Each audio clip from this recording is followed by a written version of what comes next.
നമസ്കാരം. ഇസ്മയിൽ ഹനിയ ബോംബ് സ്ഫോടനത്തിൽ കൊല്ലപ്പെട്ടതിൻ്റെ പശ്ചാത്തലത്തിൽ ഇസ്രായേലിനെതിരെ ഇറാൻ പിന്തുണയ്ക്കുന്ന ലെബനിലെ ഹിസ്ബുല്ല സംഘടന തിരിച്ചടിക്കുമെന്നാണ് US അടക്കമുള്ള രാജ്യങ്ങൾ വിലയിരുത്തുന്നത്.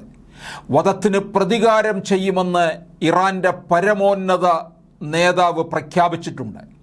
ഇറാൻ ഉടൻ ആക്രമണം നടത്തുമെന്നുള്ള സൂചനകൾ മിഡിൽ ഈസ്റ്റിലെ സംഘർഷ സാധ്യതകൾ വർദ്ധിപ്പിച്ചിരിക്കുകയാണ്.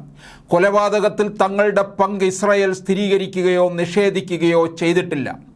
അതേസമയം ഇസ്രായേൽ ഹമാസ് യുദ്ധം 300 ദിവസം പിന്നിട്ടതോടെ ഗാസയിൽ മരണസംഖ്യ 40,000 കടന്നു.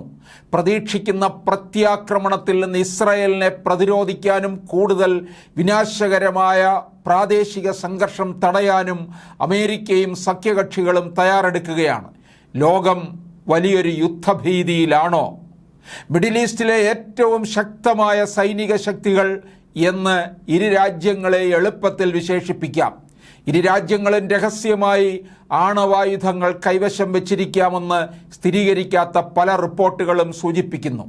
ഈ സാഹചര്യത്തിൽ ഒരു പൂർണ്ണമായ യുദ്ധത്തിൻ്റെ അനന്തരഫലങ്ങൾ വിനാശകരമായിരിക്കും.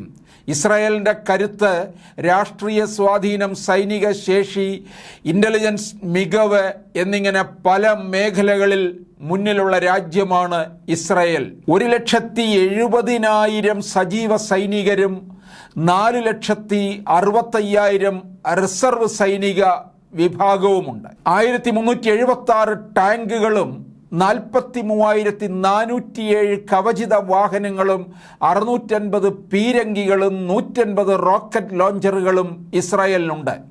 ലോകത്തെ ഏറ്റവും ആധുനികമായ സേനകളിൽ ഒന്നാണ് അവരുടെ വായുസേന. ആധുനിക F-35 പോർ വിമാനങ്ങളടക്കം ഇസ്രായേൽ വ്യോമസേനയ്ക്ക് സ്വന്തമാണ്. പരമാവധി കൃത്യതയോടെ ലക്ഷ്യത്തിലെത്തി നിയന്ത്രിത സ്ഫോടനം നടത്തുന്ന സ്മാർട്ട് ബോംബുകൾ ഇസ്രായേലിനുണ്ട്. 612 യുദ്ധവിമാനങ്ങളാണുള്ളത്. 500 മെർക്കാവ് ടാങ്കുകളാണ് ഇസ്രായേലിൻ്റെ കരയുദ്ധത്തിലെ കരുത്ത്.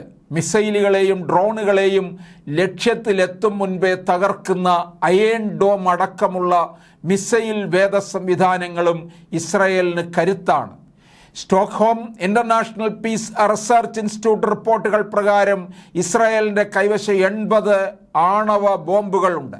ഇതിൽ 30 എണ്ണം വിമാനങ്ങളിൽ നിന്ന് തൊടുക്കുന്ന ഗ്രാവിറ്റി ബോംബുകളാണ്.